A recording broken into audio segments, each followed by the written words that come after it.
ನಮಸ್ಕಾರ. ಇವತ್ತು ನಾವು ಮಾತಾಡಕ್ಕೆ ಹೊರಟಿರುವುದು ಕೇವಲ ಒಂದು ರಾಶಿ ಭವಿಷ್ಯ ಅಲ್ಲ.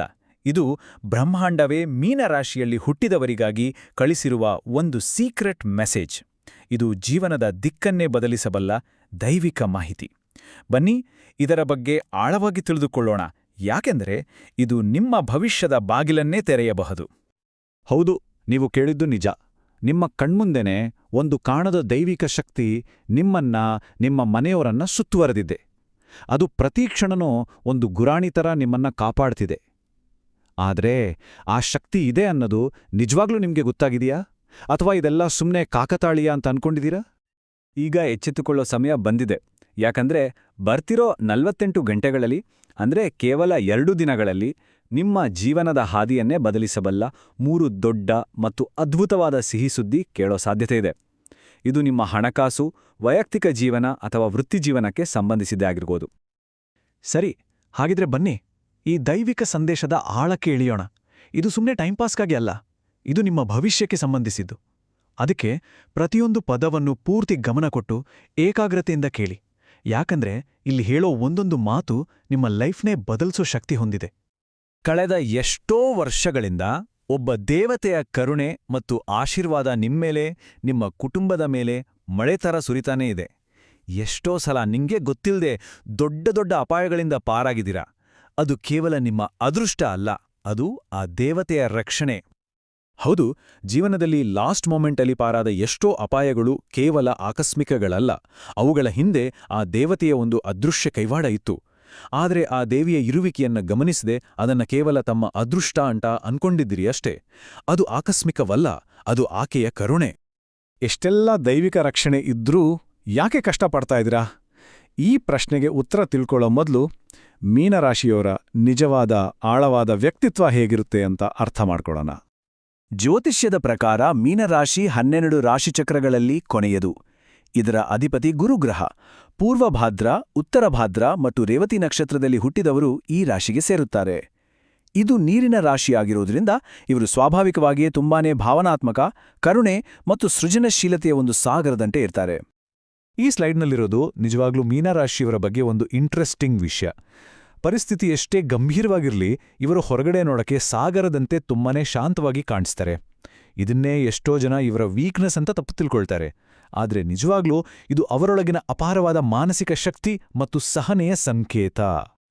ಇವರ ಹೃದಯ ಎಷ್ಟು ಮೃದು ಅಂದ್ರೆ ಬೇರೆಯರ ನೋವನ್ನ ನೋಡಿದ್ರೆ ಸಾಕು ಇವರ ಹೃದಯ ಕರಗಿ ಹೋಗುತ್ತೆ. ತಮ್ಮ ಹತ್ರ ಇರೋ ಕೊನೆ ರೂಪಾಯಿಯನ್ನ ಕೂಡ ಸಹಾಯ ಮಾಡೋಕ್ಕೆ ಹಿಂದೆ ಮುಂದೆ ನೋಡಲ್ಲ.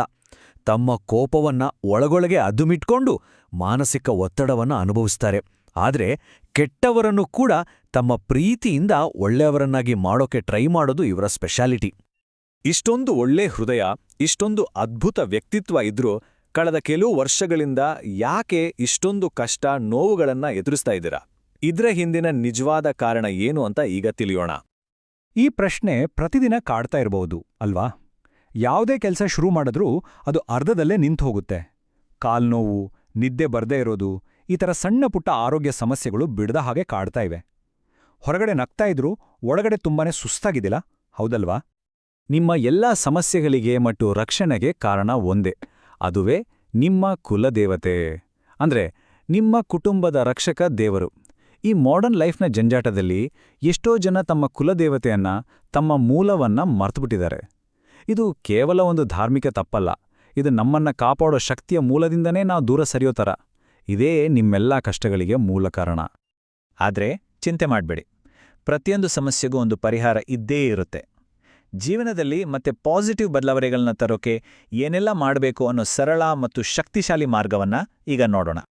ಮೊದಲನೇದಾಗಿ ನಿಮ್ಮ ಮನೆಯ ಹಿರಿಯರನ್ನ ಕೇಳಿ ನಿಮ್ಮ ಕುಲದೇವತೆ ಯಾರು ಅಂತ ಖಚಿತಪಡಿಸ್ಕೊಳ್ಳಿ. ಎರಡನೆಯದಾಗಿ ಸಾಧ್ಯವಾದ್ರೆ ಆ ದೇವತೆಯ ವಿಗ್ರಹ ಅಥವಾ ಫೋಟೋ ತನ್ನಿ ಪ್ರತಿದಿನ ಪೂರ್ತಿ ಮನಸ್ಸಿನಿಂದ ಶ್ರದ್ಧೆಯಿಂದ ಪೂಜೆ ಮಾಡಿ. ಮತ್ತು ಮೂರನೇದಾಗಿ ನಿಮ್ಮ ನಡವಳಿಕೆಯಲ್ಲಿ ಒಂದು ಮುಖ್ಯವಾದ ಬದಲಾವಣೆ ಮಾಡ್ಕೋಬೇಕು. ಇದು ನಿಮ್ಮ ಭವಿಷ್ಯವನ್ನೇ ನಿರ್ಧರಿಸುತ್ತೆ. ನಿಮ್ಮ ಸ್ವಭಾವ ಹೇಗಂದ್ರೆ ಬೇರೆಯವರನ್ನ ಬಹಳ ಸುಲಭವಾಗಿ ಕಣ್ಮುಚ್ಕೊಂಡು ನಂಬಿಬಿಡ್ತೀರ. ನಿಮ್ಮ ಪ್ಲಾನ್ಗಳನ್ನ ಎಲ್ರಿಗೂ ಮುಂಚಿತವಾಗಿ ಹೇಳ್ಕೊಳ್ಳೋದ್ರಿಂದ ಅಸೂಯೆ ಮತ್ತು ನೆಗೆಟಿವ್ ಎನರ್ಜಿಗಳು ನಿಮ್ಮ ಕೆಲಸಕ್ಕೆ ಅಡ್ಡಿ ಮಾಡ್ತಾ ಇವೆ. ಇವತ್ತಿಂದ ಯಾವುದೇ ಕೆಲಸ ಮಾಡಬೇಕು ಅನ್ಕೊಂಡ್ರೆ ಅದನ್ನ ಸದ್ದಿಲ್ದೆ ಪೂರ್ತಿ ಗಮನ ಕೊಟ್ಟು ಮಾಡಿ. ನಿಮ್ಮ ಯಶಸ್ಸೇ ಎಲ್ರಿಗೂ ಉತ್ತರ ಕೊಡ್ಲಿ. ಈ ಸಣ್ಣ ಬದಲಾವಣೆಗಳನ್ನ ಮಾಡಿಕೊಂಡ್ರೆ ಗ್ರಹಸ್ಥಾನಗಳು ಕೂಡ ನಿಮ್ಗೆ ಅನುಕೂಲಕರವಾಗಿ ಬದಲಾಗ್ತವೆ. ಮದುವೆಗಾಗಿ ಕಾಯ್ತಾ ಇರೋರಿಗೆ ಒಳ್ಳೆ ಸಂಬಂಧಗಳು, ಕೆಲಸಕ್ಕಾಗಿ ಕಾಯ್ತಾ ಇರೋರಿಗೆ ಒಳ್ಳೆ ಅವಕಾಶಗಳು, ಮತ್ತೆ ಆಸ್ತಿ ತಗೋಬೇಕು ಅನ್ಕೊಂಡಿರೋ ಕನಸುಗಳು ಬೇಗನೆ ಈಡೇರೋ ಸಮಯ ಬಂದಿದೆ. ಸರಿ, ಹಾಗಿದ್ರೆ ಈಗ ಅನಿರೀಕ್ಷಿತವಾಗಿ ಹಠಾತ್ತಾಗಿ ಹಣ ಬರೋಕೆ ಮತ್ತು ನಿಮ್ಮ ಆರ್ಥಿಕ ಸ್ಥಿತಿಯನ್ನ ಸುಧಾರಿಸ್ಕೊಳ್ಳೋಕೆ ಮಾಡಬೇಕಾದ ಕೆಲವು ಸರಳ ಆದರೆ ಪವರ್ಫುಲ್ ಪರಿಹಾರಗಳನ್ನ ತಿಳಿಯೋಣ.